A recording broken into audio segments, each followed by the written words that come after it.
Hello dear friends, आज पढ़ेंगे घटनासार current wars की 2021-22 में पार्ट 17। पिछले सभी पार्ट्स का लिंक डिस्क्रिप्शन बॉक्स में दिया गया है। आज के पार्ट 17 में हमें केंद्रीय बजट और आर्थिक समीक्षा को पढ़ना है। तो इस सेशन की यदि आप पीडीएफ डाउनलोड करना चाहते हैं तो आप ज्वाइन करेंगे टेलीग्राम चैनल, जिसका लिंक आपको डिस्क्रिप्शन बॉक्स में मिल जाएगा। तो चलिए आज की क्लास को स्टार्ट करते हैं। वित्त मंत्री निर्मला सीतारमण के द्वारा 1 फरवरी 2021 को वित्तीय वर्ष 2021-22 के लिए केंद्रीय बजट लोकसभा में प्रस्तुत किया गया। यह बजट एनडीए सरकार का कुल 8वां और एनडीए सरकार के दूसरे कार्यकाल का तीसरा नियमित बजट है। यह बजट लोकसभा में डिजिटल रूप में प्रस्तुत किया गया, यानी पेपरलेस इसे प्रस्तुत किया गया, कागज रहित ये बजट था। 2021-22 के लिए अपने इस बजट को वित्त मंत्री निर्मला सीतारमण ने जहां इसे आपदा में अवसर ढूंढने वाला बताया, वहीं इसे 6 स्तंभों पर आधारित बताया। कौन कौन से 6 स्तंभ हैं? स्वास्थ्य और कल्याण, भौतिक और वित्तीय पूंजी एवं अवसंरचना, आकांक्षी भारत का समावेशी विकास, मानव पूंजी का पुनः शक्तिवर्धन, नवाचार, अनुसंधान एवं विकास, और छठवां जो पिलर है वह है न्यूनतम सरकार अधिकतम शासन। तो ये महत्वपूर्ण है, इसे आप याद रखेंगे। ठीक है, याद रखना है कि जो केंद्रीय बजट 2021-22 है ये कितने स्तंभों पर आधारित है, तो आप कहेंगे ये आधारित है 6 स्तंभों पर। अब बात करते हैं भारत में कितनी प्राप्तियां रही, क्या बजट रहा, ठीक है, क्या व्यय रहा। तो जो कुल व्यय अनुमान किया गया था वर्ष 2020-21 में, इसे अनुमान लगाया गया था कि यह रहेगा 30,42,230 करोड़ रुपए। ठीक है, लेकिन कोरोना महामारी के कारण 3 बार आर्थिक पैकेज की घोषणा करनी पड़ी, जिसके कारण जो वास्तविक व्यय था वह बजट अनुमान से काफ़ी ज़्यादा रहा। कितना रहा? संशोधित आकलन कितना है 2020-21 की, यानी पिछले वर्ष की हम बात कर रहे हैं। कितना रहा व्यय? तो आप नोट करेंगे 34,50,305 करोड़ रुपए। ठीक है, लगभग 4 लाख करोड़ अधिक व्यय हुआ कोविड-19 महामारी के कारण। अब जो हमारा वर्तमान वित्त वर्ष है, जिस बजट को हम पढ़ रहे हैं, यानी 2021-22 के लिए, इसमें कितना अनुमान लगाया गया है कुल व्यय होने का? तो वित्त वर्ष 2021-22 में जो कुल व्यय रहेगा, टोटल एक्सपेंडिचर रहेगा, वह रहेगा 34,83,236 करोड़ रुपए। क्लियर हो गया? ठीक है, और अगर हम बात करें अलग अलग कि कितना इसमें राजस्व खाते में खर्चा होगा, कितना पूंजी खाते में खर्च होगा, तो नोट करेंगे।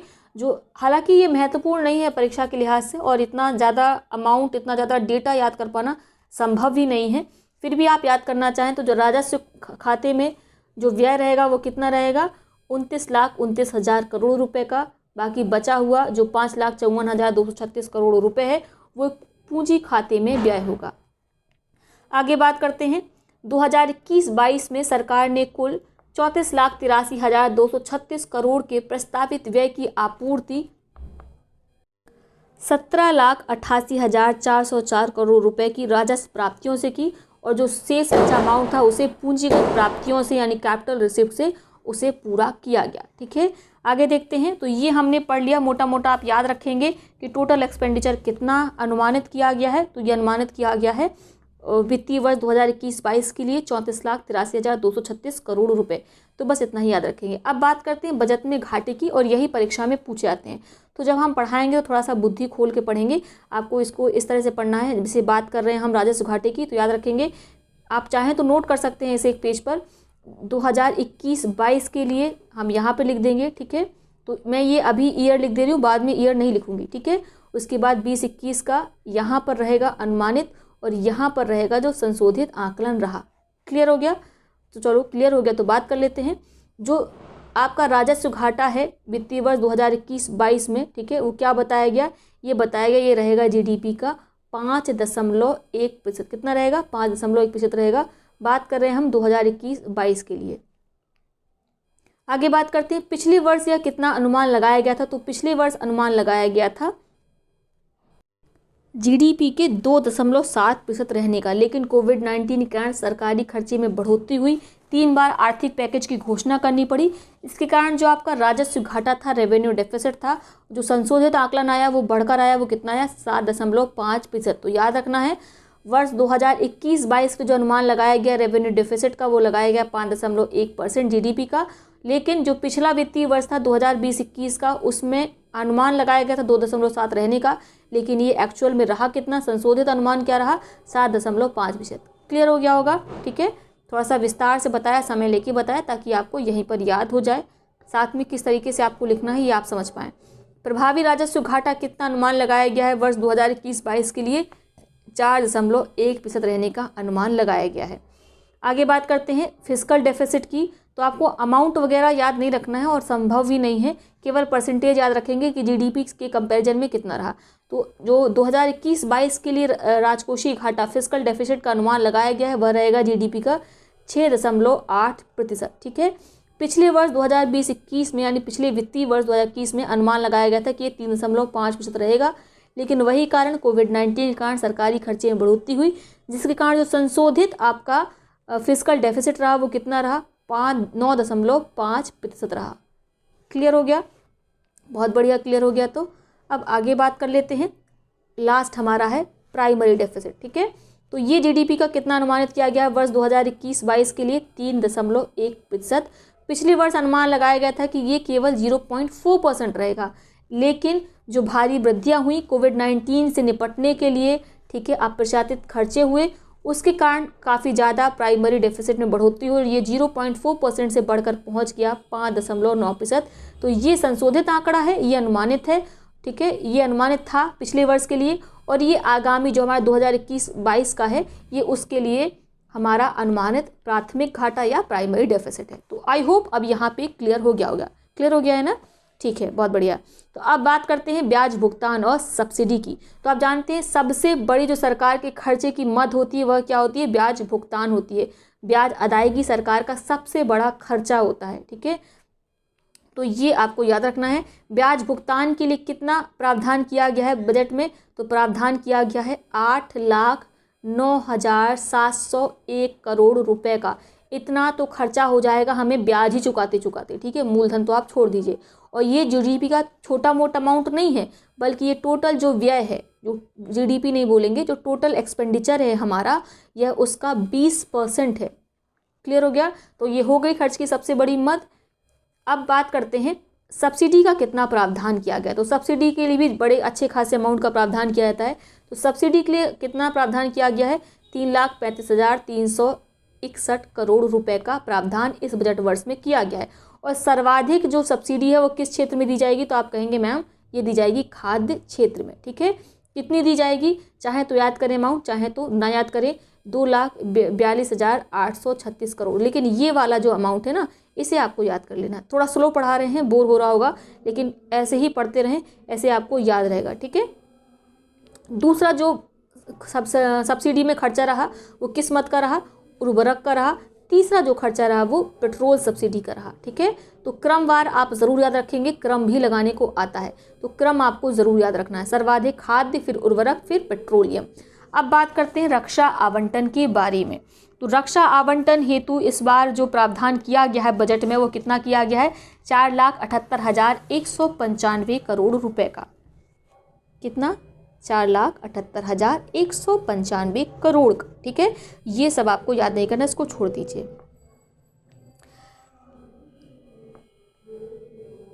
आगे बढ़ते हैं। थोड़ा सा पीडीएफ ब्लर है क्योंकि जिस किताब से इस पीडीएफ को बनाया गया है उस किताब में ये वाला पेज सही से प्रिंट नहीं था, तो मैं रीड करूंगी, आप ध्यान से सुनेंगे अगर दिखाई ना पड़ रहा हो तो।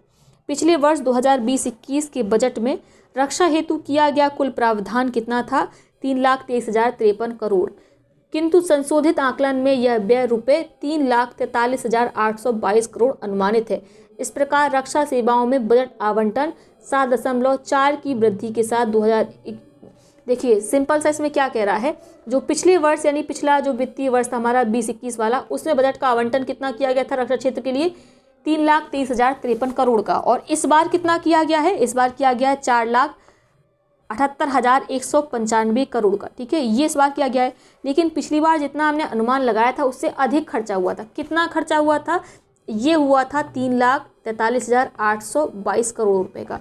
तो अगर इस अमाउंट से हम देखें कि इस वित्तीय वर्ष में जो हमारा 2021-22 का वित्तीय वर्ष है, इसमें कितनी रक्षा क्षेत्र में आवंटन जो किया गया उसमें कितनी वृद्धि हुई है, तो ये हुई है लगभग 7% की।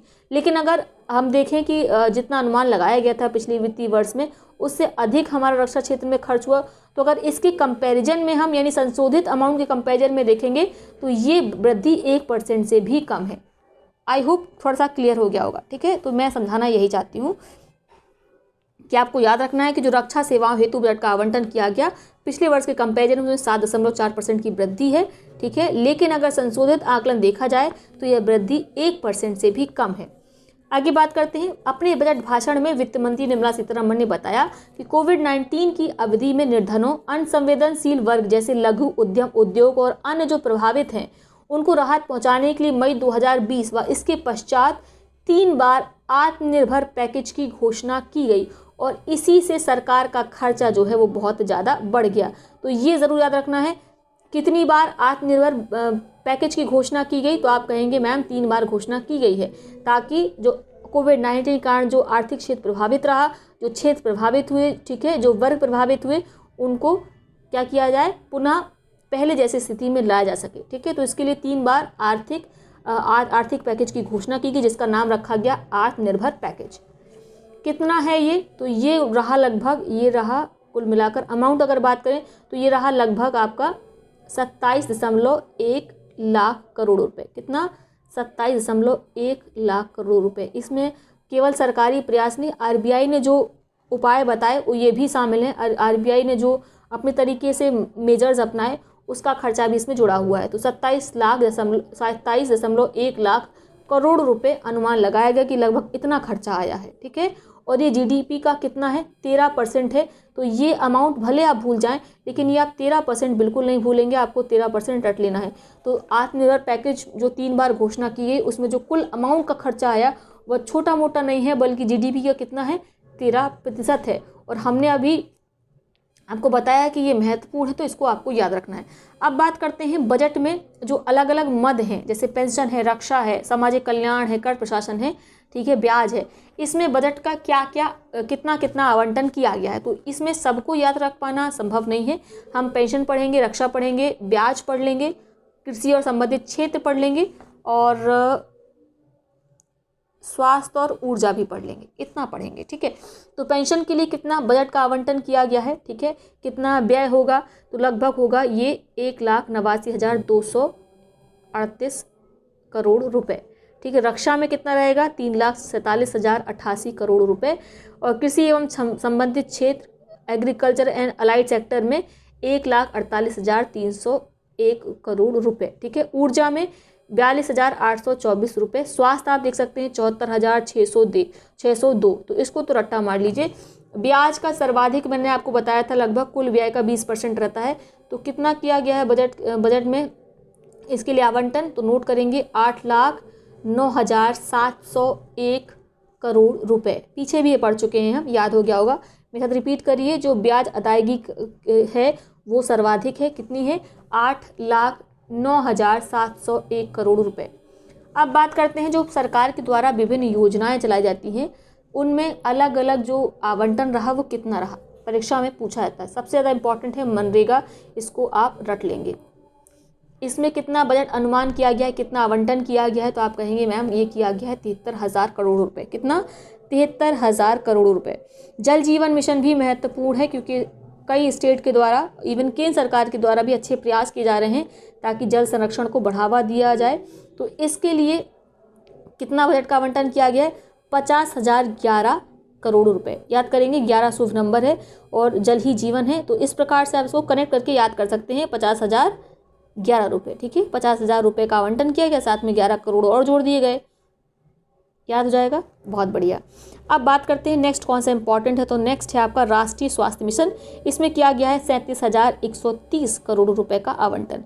शिक्षा में किया गया 34,300 करोड़ का आवंटन। फिर है आपका स्वच्छ भारत मिशन, बेहद महत्वपूर्ण, इसको रट लेंगे। इसमें कितना आवंटन किया गया, इसमें आवंटन किया गया है 2,300 करोड़ रुपए का। 2,300 करोड़ रुपए का आवंटन किया गया बजट में, 2,300 करोड़ का, ठीक है। उसके बाद आपको याद करना है प्रधानमंत्री आवास योजना, इसमें कितना आवंटन किया गया है, 2,75,000 करोड़ का। 75,000 नहीं है, ये है 27,500 करोड़। बहुत ज़्यादा डिजिट्स हो जाती है तो पढ़ने में थोड़ा सा गड़बड़ हो जाता है। फिलहाल ध्यान रखेंगे 27,500 करोड़ रुपए का आवंटन किया गया है प्रधानमंत्री आवास योजना। देखिए बजट का जो सेशन रहता है आर्थिकी का, थोड़ा सा बोरिंग होता है, तो धैर्य बना के मन को स्थिर रख के सुनते रहिए, आपको लाभ होगा। अब बात करते हैं सबसे महत्वपूर्ण प्रधानमंत्री कृषि सिंचाई योजना। इसमें किया गया है 11,588 करोड़ का आवंटन।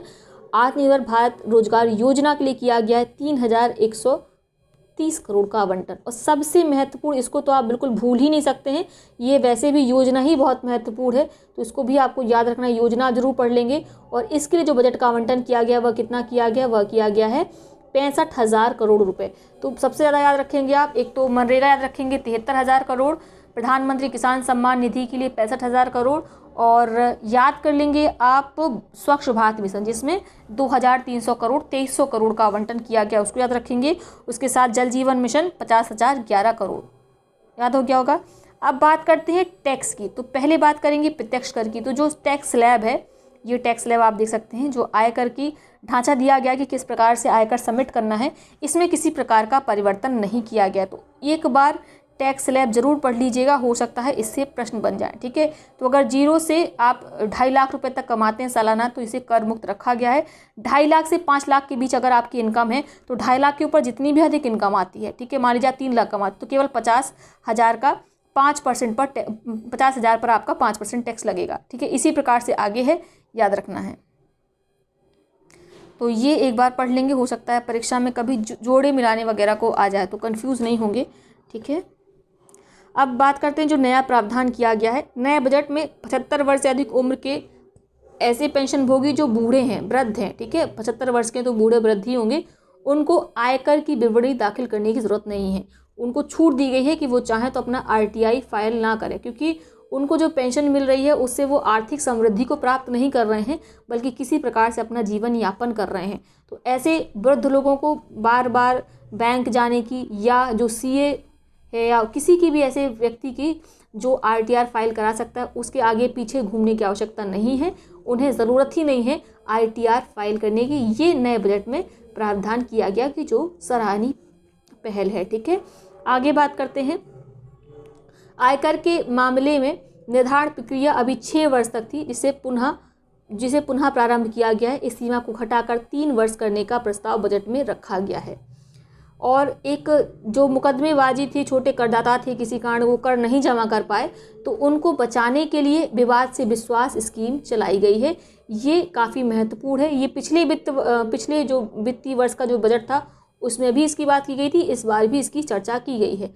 तो अगर आ जाए कि विवाद से विश्वास इस समिति या विवाद समाधान समिति किससे संबंधित है, तो ये संबंधित है जो कर वंचन करने वाले करदाता हैं, उनको उनके मुकदमेबाजी को कम करने के लिए, ठीक है। अब बात करते हैं कुछ महत्वपूर्ण, तो इसमें है नहीं, हाँ ये आप एक मिनट, एक अन्य महत्वपूर्ण प्रावधान बजट में यह किया गया है कि प्रोविडेंट फंड में 2.5 यानी 2.5 लाख से ज़्यादा जमा किए जाने की स्थिति में इस अतिरिक्त जमा पर मिलने वाले ब्याज को 1 अप्रैल 2021 से कर योग्य टैक्सेबल बना दिया गया है। तो अब आपके प्रोविडेंट फंड पे भी भैया टैक्स लगेगा, ये आप याद रखेंगे। अगर आपके प्रोविडेंट फंड में 2.5 यानी 2.5 लाख से अधिक अमाउंट है तो। क्लियर हो गया। अब बात करते हैं अप्रत्यक्ष करों की। तो इसमें कुछ ज़्यादा महत्वपूर्ण नहीं, बस याद रखेंगे बजट में जो कॉपर स्क्रैप पर आयात शुल्क था उसे 5% से घटाकर कर दिया गया है 2.5%। कितना कर दिया गया है? 2.5% कर दिया है 5% से। और जो सोने चांदी पर आयात शुल्क लगता था, ठीक है, आयात शुल्क को 10% से बढ़ाकर कर दिया गया है 12.5%, ठीक है, 12.5%, मतलब 2.5% की इसमें बढ़ोतरी की गई है। ये जो की नहीं गई है, ये जुलाई 2019 में की गई थी। अब इसे पुनः 10% ला के कर दिया गया है। समझ में आ गया? बढ़िया। आगे बात करते हैं, किसानों को लाभ प्रदान करने के उद्देश्य से कपास पर सीमा शुल्क को 0 से बढ़ाकर 10% कर दिया गया है।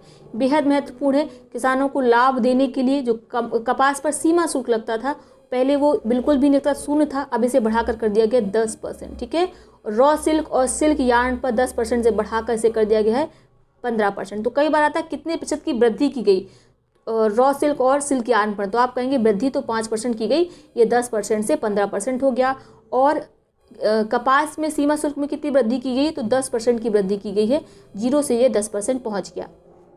आगे बात करेंगे, कृषिगत उत्पादन में वृद्धि के लिए कृषिगत इंफ्रास्ट्रक्चर को मजबूत बनाने के लिए अतिरिक्त संसाधन जुटाने हेतु पेट्रोल, डीजल, सोने तथा आयात होने वाले कुछ कृषि उत्पादों में कृषि बुनियादी ढांचा विकास उपकर, ये महत्वपूर्ण है, ठीक है, इसे बजट में लगाया गया है। किस कर की बात की जा रही है? कृषि बुनियादी ढांचा विकास उपकर की, ठीक है, ये सेस है, इसको लगाने की बात की गई है, इसे बोलते हैं सेस, AIDC।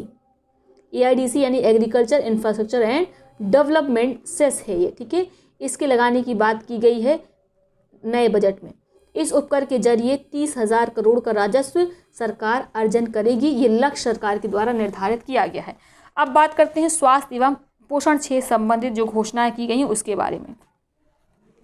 वित्त वर्ष 2021-22 में स्वास्थ्य और खुशहाली के क्षेत्र में 137% की वृद्धि के साथ कितना प्रावधान किया गया है बजट का? तो ये प्रावधान किया गया है 2,23,846 करोड़ रुपए का।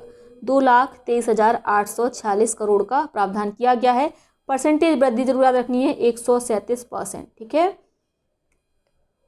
एक नई केंद्र प्रायोजित योजना प्रधानमंत्री आत्मनिर्भर स्वास्थ्य भारत योजना शुरू करने की बजट में घोषणा की गई है, जो राष्ट्रीय स्वास्थ्य मिशन से अलग होगी। इस पर 6 वर्षों में कितना खर्च किया जाएगा?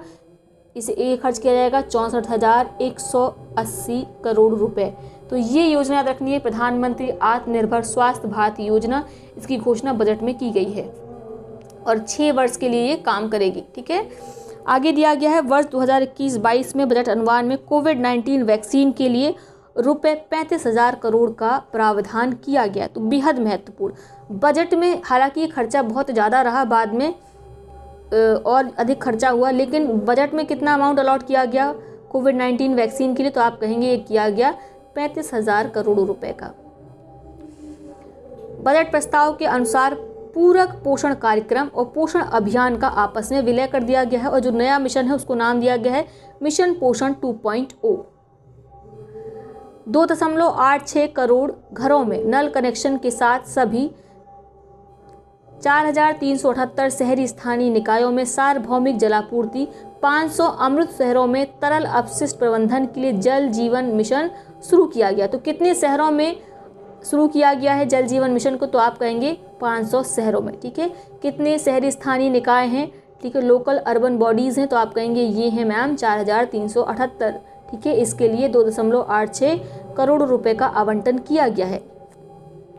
अब बात करते हैं कृषि और कृषि संबंधित क्षेत्र के बारे में, एग्रीकल्चर एंड अलाइड सेक्टर के बारे में। समावेशी विकास के अंतर्गत कृषि एवं सहायक क्षेत्रों, किसान कल्याण और ग्रामीण भारत, प्रवासी मजदूर व श्रम वित्तीय समावेशन को शामिल करने की घोषणा की गई।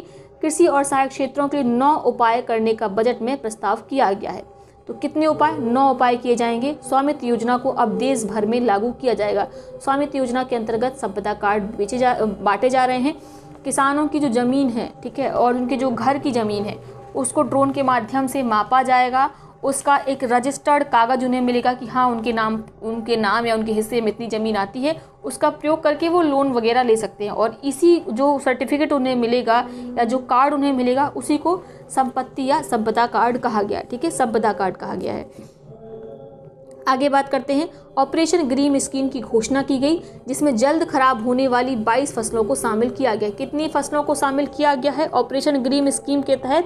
तो आप कहेंगे 22 फसलों को शामिल किया गया है। आगे बात करते हैं शिक्षा क्षेत्र के बारे में। एक छत्रक निकाय के रूप में भारतीय उच्च शिक्षा आयोग स्थापित करने का विधेयक इसी वर्ष लाया जाएगा, ये बजट में कहा गया, ठीक है।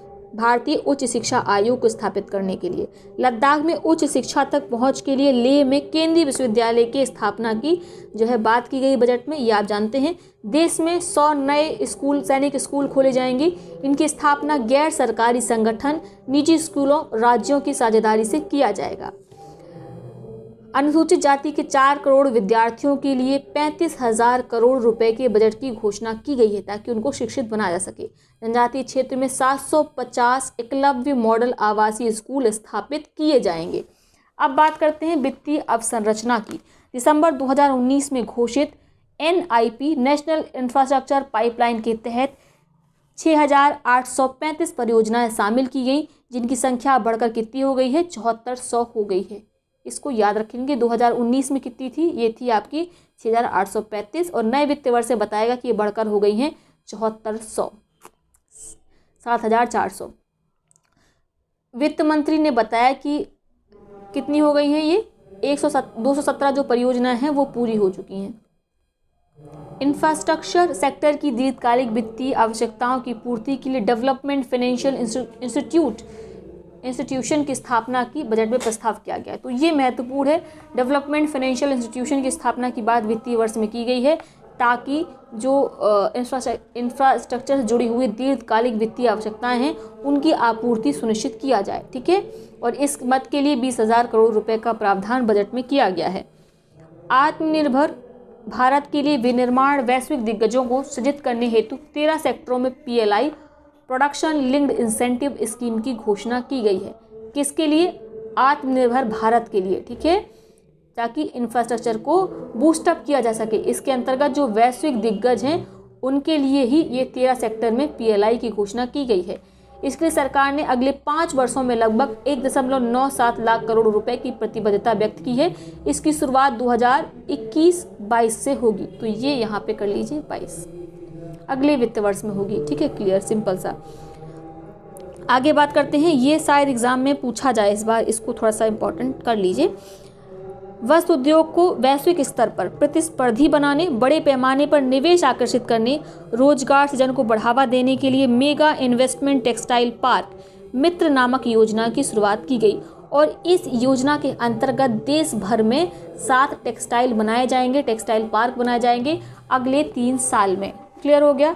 हो सकता है आपको वीडियो के बीच में गाने बजाने की आवाज़ आ रही हो, तो मेरे घर के पास में जगराता है और उसकी आवाज़ आ रही है, तो उस पर मत ध्यान दीजिए, इस पर ध्यान दीजिए। ठीक है, बात करें रेलवे के मूलभूत ढांचे की, तो कुछ भी और महत्वपूर्ण नहीं है, बस याद रखेंगे दिसंबर 2023 तक ब्रॉड गेज रूट जो है वो 100% इलेक्ट्रीफाइड हो जाएगा, उसका 100% विद्युतीकरण हो जाएगा। कब तक? वर्ष 2023 तक। किसका? ब्रॉड गेज का। याद रखना है, ये सब छोटे छोटे पॉइंट्स हैं जो परीक्षा में भूल जाते हैं, तो इन्हें आप याद रखेंगे।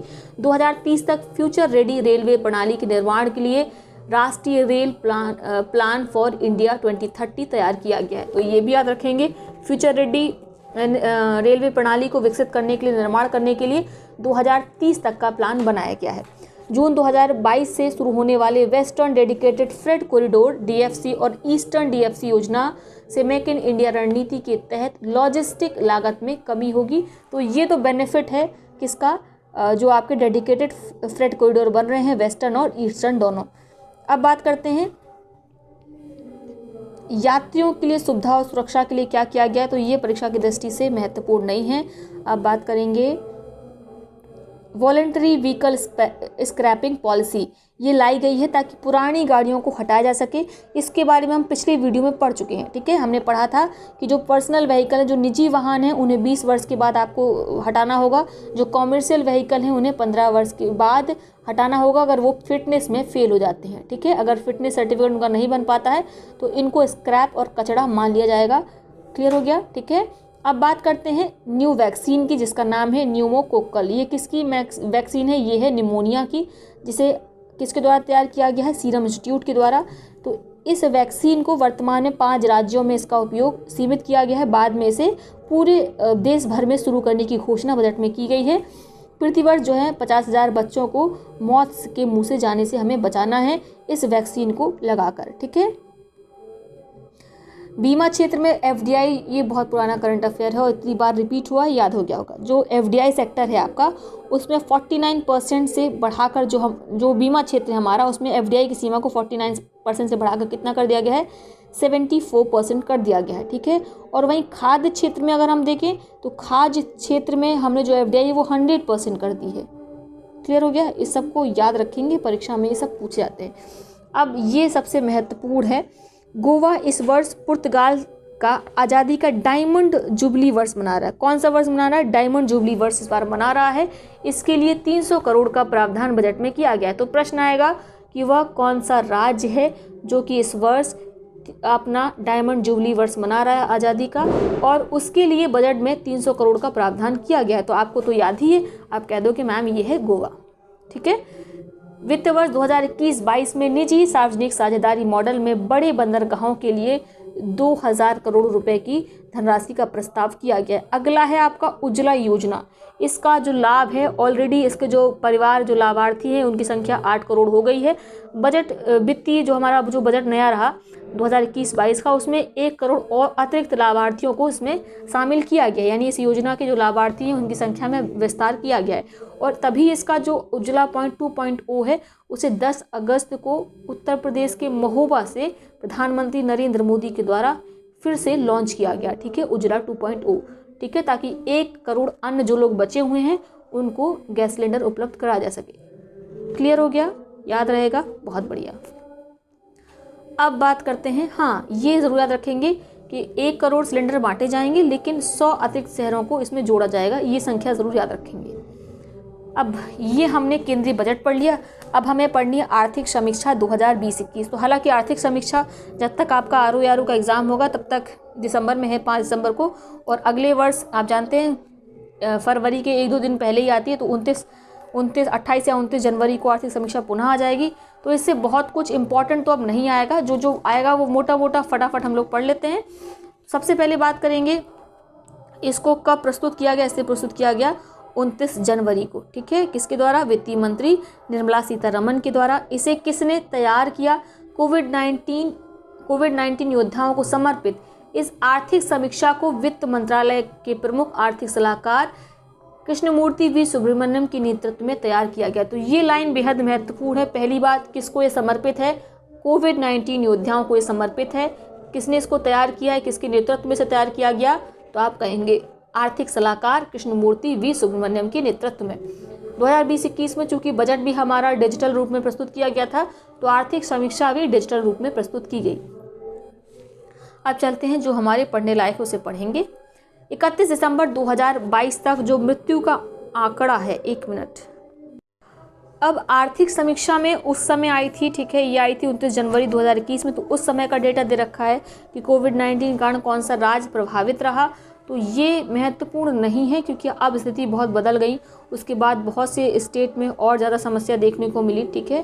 तो अगर पूछा जाए बाई चांस कि आर्थिक समीक्षा 2020-21 के अनुसार सबसे अधिक कोविड-19 से प्रभावित राज्य कौन सा रहा, तो आप तब टिक करेंगे महाराष्ट्र, ठीक है। तो ये ज़रूर याद रखेंगे, उसमें आर्थिक समीक्षा लिखा होना चाहिए। आगे देखते हैं, अब बात करेंगे राजकोषीय स्थिति क्या है। तो राजकोषीय स्थिति में हमें बाकी सब छोड़ देना है। आप देखेंगे ये बहुत महत्वपूर्ण है, ये परीक्षा में आता भी है। सकल कर राजस्व में कितना प्रतिशत है? तो प्रत्यक्ष कर इससे कितना? 55%, ठीक है, जिसमें से प्रत्यक्ष कर में निगम कर कितना रहता है? 28% रहता है। आयकर कितना रहता है? 26% रहता है। अप्रत्यक्ष कर और ये प्रत्यक्ष कर ये 45 है, या प्रत्यक्ष कर 45 है। डायरेक्ट टैक्स जो है वो 55% है और ये है आपका प्रत्यक्ष कर 45। तो ये आपको याद नहीं रखना, याद रखेंगे आप। सबसे अधिक जो हमारा कर इकट्ठा हुआ, ठीक है, टैक्स कलेक्ट होता है, रेवेन्यू हमारे पास जनरेट होता है, वो होता है जीएसटी से। कितना? 29%। कितना? जीएसटी से। जीएसटी के बाद हमारा आता है आपका निगम कर, कॉर्पोरेट टैक्स, ठीक है, किसमें? निगम कर, कॉर्पोरेट टैक्स। निगम कर के बाद आता है आपका आयकर। क्या आता है? आयकर आता है। आयकर के बाद आता है केंद्रीय उत्पाद शुल्क और उसके बाद आता है सीमा शुल्क। तो इसी प्रकार से क्रम से लगाने को पूछ लेता है।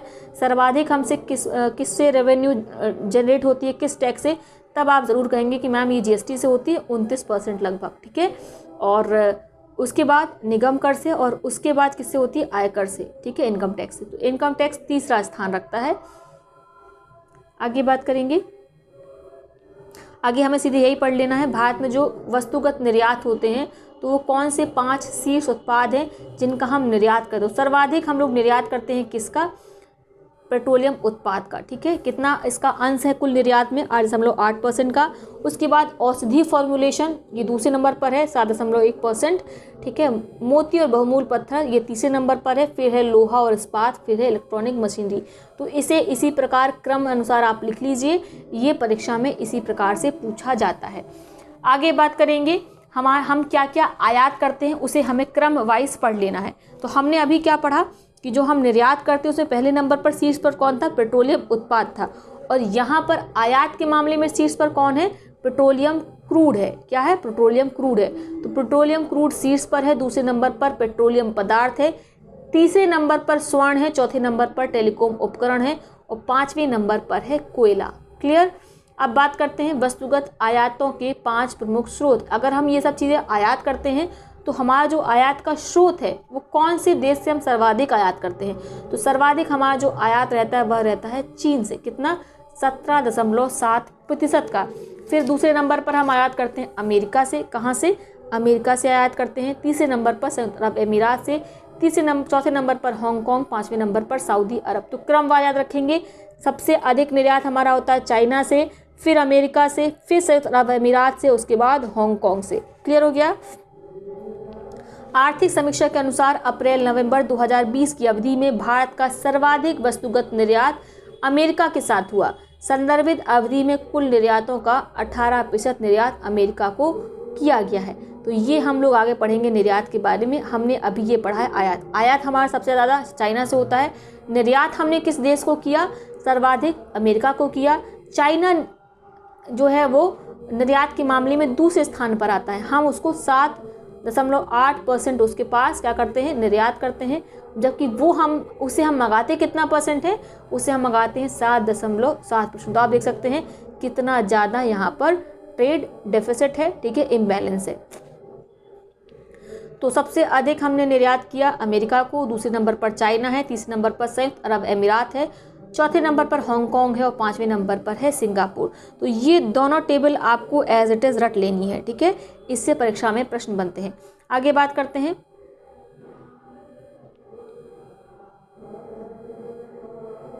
आर्थिक समीक्षा के अनुसार जून 2020 के अंत में विश्व में बाह्य ऋण कितना रहा? तो कितना रहा? 89 ट्रिलियन डॉलर। पूरे संपूर्ण विश्व की बात की जा रही है। इसका सर्वाधिक 23.9% किसके पास है? अमेरिका पर है। ऋण की बात यहाँ पर की जा रही है, यानी विश्व का सबसे अधिक ऋणग्रस्त देश कौन सा है? अमेरिका है। भारत ऋण के मामले में ऋणग्रस्त देशों की सूची में 23वें स्थान पर है। भारत पर कितने अरब डॉलर का ऋण है? तो आप नोट करेंगे ये है 554.4 अरब डॉलर का बाह्य ऋण की यहाँ पर बात की जा रही है। इतना क्लियर हो गया? तो इतना क्लियर हो गया तो थोड़ा सा आगे और पढ़ लेते हैं। आर्थिक समीक्षा के अनुसार 17 वर्षों के अंतराल के बाद वर्ष 2020-21 में भारत के चालू खाते में आधिक्य की संभावना है। 8 जनवरी 2021 को भारत का विदेशी मुद्रा भंडार, ये डेट जरूर याद रखेंगे, 586.1 अरब डॉलर के उच्चतम स्तर पर पहुंच गया। विदेशी मुद्रा भंडार की बात यहाँ पर की जा रही है। आर्थिक समीक्षा में प्रस्तुत आंकड़ों के अनुसार मार्च 2013 के अंत में भारत का कुल विदेशी ऋण 409.4 अरब डॉलर था, जो बढ़कर मार्च 2020 के अंत में 558.2 अरब डॉलर, सितंबर 2020 के अंत में ये 556.2 अरब डॉलर हो गया, ठीक है। और यही अनंतिम डाटा है। इस बुक के हिसाब से अभी कोई नया डाटा नहीं निकाला गया है। तो याद रखेंगे हमने विदेशी ऋण पढ़ लिया, तो जो वह विदेशी ऋण है उस मामले में सब विश्व का सबसे ऋणग्रस्त देश अमेरिका है और भारत इस मामले में 23वें पायदान पर रखा गया है। आगे बात करेंगे कृषि क्षेत्र की। क्या बताया गया है? इसमें बताया गया कृषि और संबंधित क्षेत्र का जो प्रचलित मूल्यों पर 2019-20 में देश के जीवीए में जो योगदान है वो कितना है? वह है 17.8%। किसका? कृषि और अलाइड क्षेत्र का। 2021 में यह कुल 19.9% रहने का अनुमान लगाया गया है। ये किसके द्वारा आंकड़ा दिया गया? CSU के द्वारा। ये कोट किया गया है किसके द्वारा? आर्थिक समीक्षा में, ठीक है। CSU ने इसे दिया है और आर्थिक समीक्षा में भी इसे कोट किया गया है। समीक्षा के अनुसार कोविड-19 कारण लगाए गए लॉकडाउन के बाद भी कृषि क्षेत्र की इस अवधि में 3.5% की मजबूत वृद्धि दर प्राप्त की है। तो ये आपको याद रखना है, जो कृषि और कृषि क्षेत्र है उसने कोविड-19 में लॉकडाउन लगा हुआ था, उसके बावजूद भी कृषि क्षेत्र ने बढ़ोतरी की। सब कुछ नेगेटिव में चला गया, नकारात्मक वृद्धि थी, लेकिन कृषि क्षेत्र ऐसा था जिसने मजबूत वृद्धि की, वो भी कितनी? 3.5% की। समीक्षा के अनुसार प्रधानमंत्री गरीब कल्याण योजना के अंतर्गत 80.96 करोड़ लाभार्थियों को अतिरिक्त खाद्यान्न उपलब्ध कराया गया था, जो राष्ट्रीय खाद्य सुरक्षा अधिनियम NFSA द्वारा अनुमोदित आवश्यकता से अधिक है, जिस पर सरकार को 7500 करोड़ का अधिक खर्चा करना पड़ा। तो प्रधानमंत्री गरीब कल्याण योजना के अंतर्गत कुल कितना अमाउंट खर्च हुआ सरकार का? तो आप कहेंगे ये हुआ है 7500 करोड़ रुपए का अमाउंट, ठीक है। आर्थिक समीक्षा 2020-21 के अनुसार वर्ष 2019-20 में देश में कुल खाद्यान्न का उत्पादन 296.4 2.65 मिलियन टन रहा, जो वर्ष 2018-19 के 285.21 मिलियन टन खाद्यान्न से इतना यानी 11.44 मिलियन टन अधिक है। तो कंपैरिजन आपको इतना पिछला नहीं याद रखना है, बस आर्थिक समीक्षा के अनुसार खाद्यान्न का उत्पादन कितना जो अनुमान लगाया गया, चौथे अग्रिम अनुमान है वो कितना लगाया गया है, 296.65 मिलियन टन।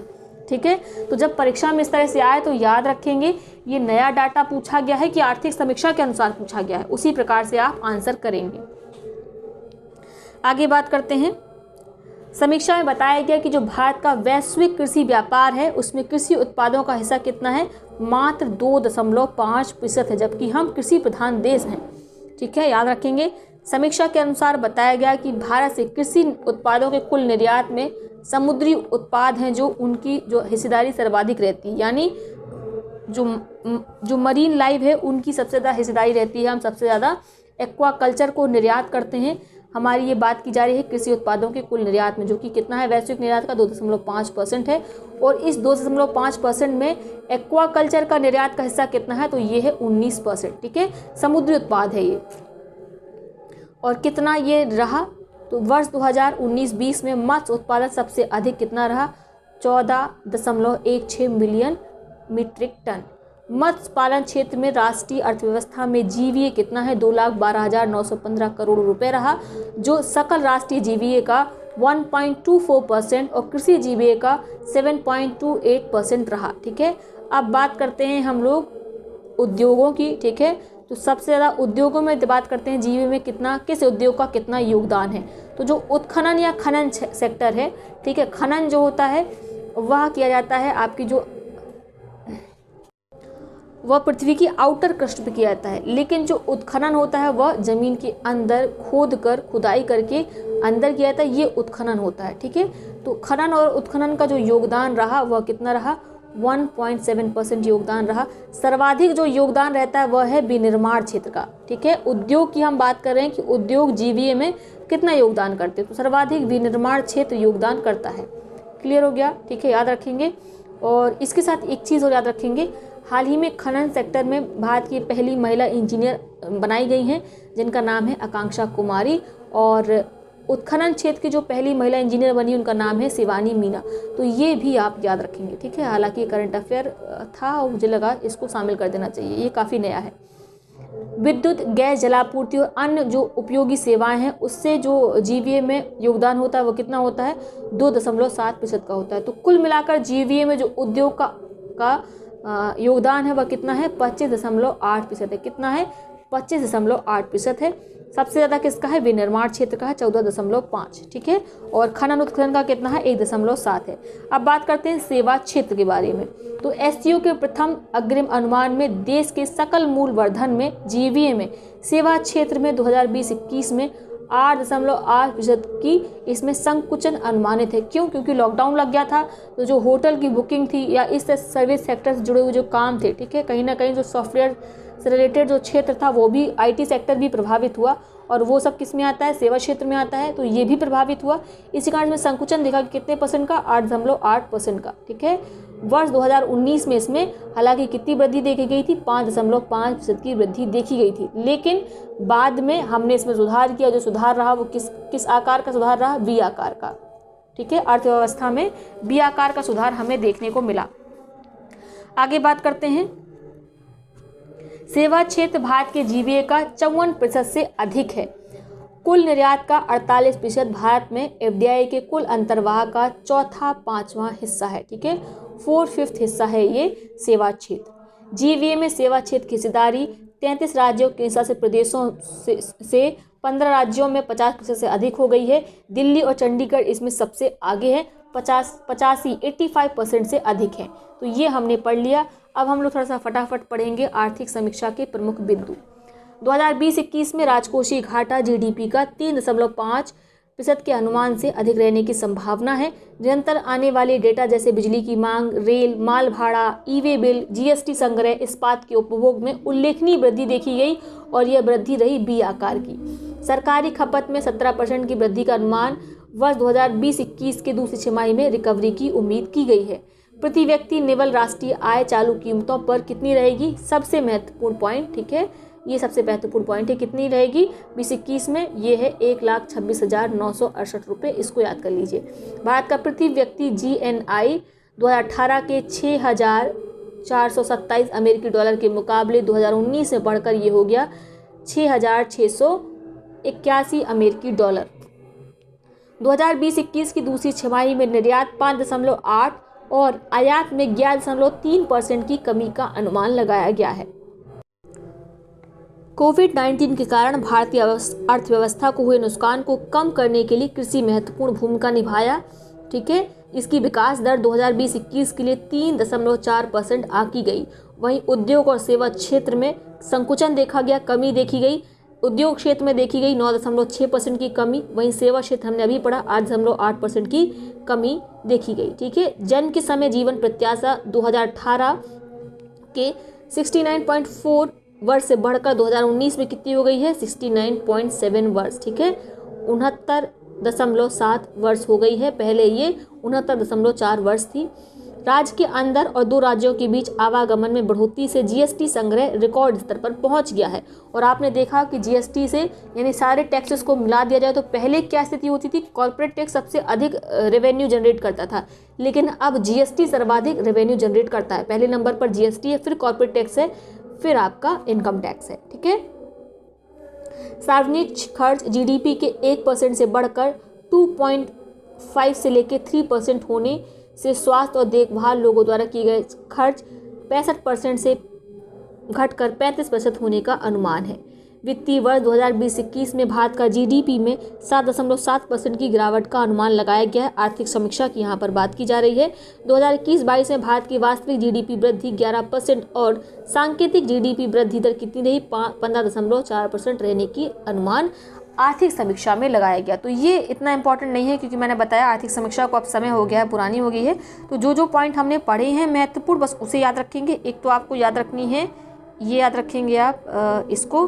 ठीक है, और मतलब राजकोषीय घाटा आपको याद रखना है। दूसरा आप याद रखेंगे प्रति व्यक्ति राष्ट्रीय आय। उसके बाद आपको याद रखना है कि कृषि की विकास दर कितनी रही, उद्योग और सेवा क्षेत्र में कितनी गिरावट आई, ये आपको याद रखना है। और दूसरा आप याद रखेंगे GST का जो रिकॉर्ड संग्रह हमने भी पढ़ा, उसे याद रखना है। और GDP की गिरावट भी आप याद रख सकते हैं यहाँ पर, बस इतना याद रखेंगे और कुछ महत्वपूर्ण नहीं है। ठीक है, इतना याद रखना है। आप चाहें तो ये जन्म के समय जीवन प्रत्याशा भी याद कर सकते हैं, तो केवल इतना याद रखेंगे। तो ये हमने पढ़ लिया केंद्रीय बजट, आर्थिक समीक्षा। अब इस वाले सेशन में केवल यही एक पेज बचा है। कल हमें उत्तर प्रदेश विशेष पढ़ना है, तो इस पेज को भी यहीं पे फिनिश कर देते हैं। कल से नए टॉपिक से हम लोग नए वीडियो से नया टॉपिक पढ़ेंगे, Uttar Pradesh special current affairs को। ठीक है, अब बात करते हैं रिलायंस अमेरिका से कार्बन न्यूट्रल ऑयल प्राप्त करने वाली पहली कंपनी बनी है। कहाँ से? अमेरिका से। क्या? Carbon neutral oil. अरबपति मुकेश अंबानी की रिलायंस इंडस्ट्रीज लिमिटेड ने हाल ही में अमेरिकी तेल प्रमुख ऑक्सीडेंटल के एक डिवीजन, नाम क्या है?